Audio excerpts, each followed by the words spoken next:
और देखिए, ईरान ने स्ट्रीट ऑफ हॉर्मुज में तेल के जहाज पर भयानक हमला कर ट्रंप को भड़का दिया है। ईरान ने यह ऐलान किया है कि बिना उसकी मंजूरी के कोई भी हॉर्मुज से गुजर नहीं सकता। उधर ट्रंप पहले ही ऐलान कर चुके हैं कि हॉर्मुज में ईरान ने हमला किया तो समझौता टूट जाएगा। इस बीच लेबनान में हिजबुल्लाह लड़ाकू ने इजरायल को जबरदस्त टक्कर देनी शुरू कर दी है। हिजबुल्लाह चीफ ने धमकी दी है कि बस कुछ ही दिन में वो इजरायल को मार भगाएंगे।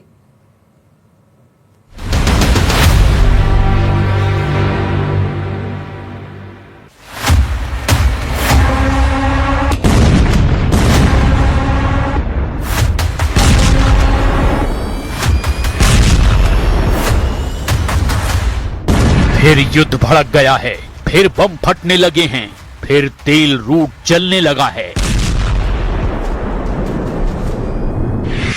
इस बार हमले की पहल ईरान ने की है। इस बार सुप्रीम लीडर मुस्तफा ने ट्रंप को गुस्सा दिलाया है। हॉर्मुज में ईरान का भयानक हमला शुरू।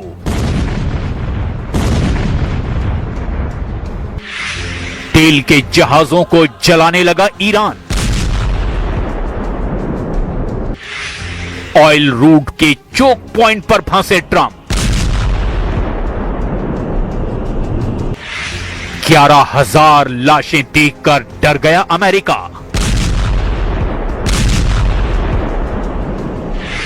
हॉर्मुज में ईरान ने अपनी ताकत का एहसास करा दिया है।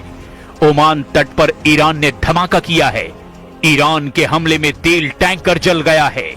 अमेरिका ने आरोप लगाया कि ईरान ने सिंगापुर के तेल के जहाज को उड़ा दिया। सिंगापुर मैरीटाइम अथॉरिटी ने कहा कि सिंगापुर में रजिस्टर्ड एक कंटेनर शिप पर हॉर्मुज में हमला हुआ है। एवर लवली नाम के इस जहाज को सिंगापुर के समय के अनुसार रात 10 बजे निशाना बनाया गया। बयान में यह भी कहा गया कि जहाज पर मौजूद सभी कीस क्रू मेंबर की जान बच गई है। इस्लामिक रिवोल्यूशनरी गार्ड ने हॉर्मुज में हमला करके ट्रंप के होश उड़ा दिए हैं, क्योंकि अमेरिका ने ऐलान किया था कि अब हॉर्मुज खुला है, ईरान हमला नहीं करेगा। लेकिन जब हॉर्मुज की जगह नए रास्ते से तेल सप्लाई की जानकारी ईरान को मिली, तब से सारे समीकरण ही बदल गए हैं। अमेरिका से डील के बाद हॉर्मुज पर कब्जा बरकरार रखने और टोल वसूली करने के लिए ईरान ने एक्शन ले लिया है। जिस हॉर्मुज स्ट्रीट को दुनिया तेल की लाइफलाइन कहती है, उसी हॉर्मुज को अब ईरान अपना नया एटीएम बनाना चाहता है। इसके लिए ईरान तुर्की मॉडल को अपनाने की तैयारी में जुट रहा है।